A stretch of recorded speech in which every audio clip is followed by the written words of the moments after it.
Gigabyte is once again under another controversy, something that's pretty standard right now, but this time it's under its GPUs.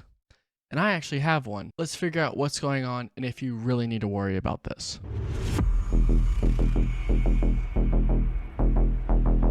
Hey guys, what's going on? It's Chamber here, and today we're going to be talking about Gigabyte's PCIe slot breaking. Now, the news broke a couple of days ago, and what is happening is that a lot of people with 30 series and even now 40 series cards already are having issues where their cards are actually breaking around where the PCIe lock is, and it's breaking a trace, and Gigabyte is refusing to fix these and RMA the cards. That's a big issue because this isn't like a user error mostly. We'll talk about that in a little bit.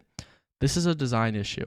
You really shouldn't be putting traces this close to something that's going to be moving, because most people are going to take out their graphics card maybe once or twice, maybe if they want to clean it, repaste it, or even just sell it and give it to someone else. And even for the people who just put this GPU in, because especially if you got a 40 series card, there's a high chance that you are not taking this out already. You want to keep using it, you want to keep gaming. Gigabyte definitely needs to start fixing these cards.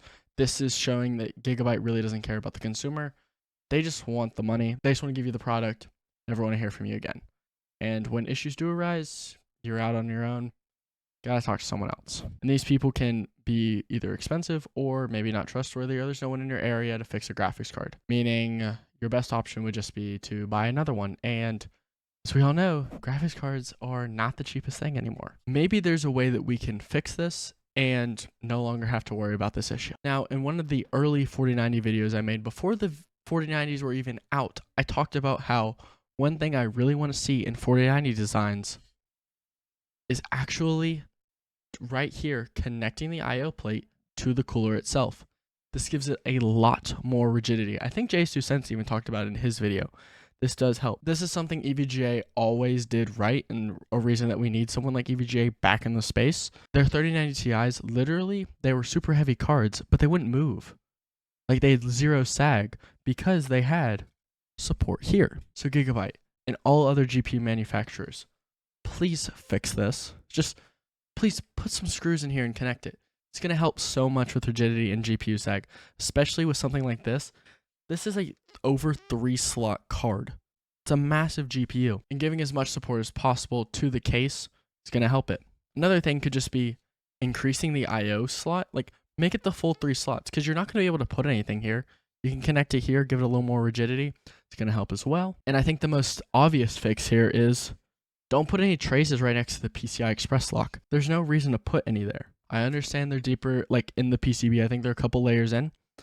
But still, just don't put any there. There's no reason to do it. Other manufacturers don't do this. But now let's see what might be your best options on how to actually fix this issue. In my RTX 4090 box that I got the graphics card in, obviously, there actually came this. This is like a GPU support bracket. Now, I never actually got it set up. It comes with some screws as well. But now I say let's figure it out. See how it connects. So I have some bad news. Basically, I tried to get this good, and this does not actually work with my case. Now let me show you why. It's because in the LAN Cool 2 that I have, this little cable management bar that hides like all the motherboard cables, and also I think maybe with like kind of how the dark is and stuff, really just doesn't work. So what you have is you have 3 screws on the side. I think I unscrewed one. You have 3 screws that connect right here. Then what you have is you have this little thing, and it will connect the motherboard using the bottom 2 like motherboard screws. They connect to the case. You use 2 standoffs here, and once you actually connect these and you use these screws, you use these washers and stuff, then once that happens, you have this screwed in. This little thumb screw right here screws into the GPU right here. Oh, let's see if I can get it in.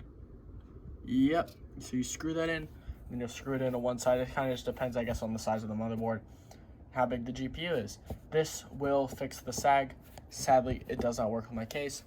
I did think about taking the cable management out, but I would have had to remove the whole board. And instead of being like a 5-minute process, this would have been like a hour or so, and I really didn't want to do that. Well, since trying to get the IO plate and everything on was a failure, I think that we should do something else and just test, really, is this really an issue? So I've already done this video, or I've sent a video to my supporters doing this. If you want to support me, link is down below. Support me through the Discord. But look at this. Look. Dude, I'm like putting force on this, and it's not moving. Let's see if I can focus it. There. Look. Like, it might be moving a little bit, but it's really not an issue, dude. Like, let me just show you how I put in my graphics cards. So really, you might be able to see, okay, this might be the better option on what's the best way to put in the graphics card to make sure this is putting the least amount of strain on the actual card. Okay, so we have the 4090 installed here. No power connectors, no screws on the side. So to start off, here's what you want to do. This PCI Express cover underneath it, you want to lift it up as high as possible. It's going to give it as much give. So look, now when I lift up, okay, it moves a little bit. Now here's what I do. So I have the screw installed here. So you're just going to screw it in. Now don't screw it all the way in. Now you want to lift the card up. Sorry, I'm doing this one-handed. But you want to lift the card up as high as possible. So that's what I like to do. Let's see. And is it still, okay, so it's still moving. So it's not fully tight. So, lift it up as high as possible. Now you want to screw it in. Now, obviously, it's a little hard to do when I'm trying to film, so I'm going to finish screwing this screw in. This middle screw is fully installed. Now, look, it doesn't go up at all, but it kind of does move a little bit to the side when I try to move it. Obviously, having this basically fit perfectly in the case kind of does help that, but now what you want to do is you want to use this other screw. You want to make sure that it's as high up as possible. And then we're going to plug in this power connector, and this is going to be the last little bit of support. So there we have it. Now we have the most amount of support. Now what I like to do is let the GPU cable come above the actual GPU itself, and you can plug it in.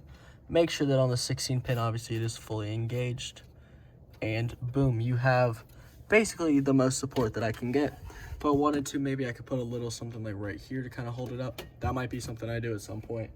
I don't know what I'd put there, but something, and that would be good. Well, there we have it. As you can see, the Gigabyte GPU PCI lock breaking issue, it is a problem, and it's something that Gigabyte can address, and it is something they can improve on.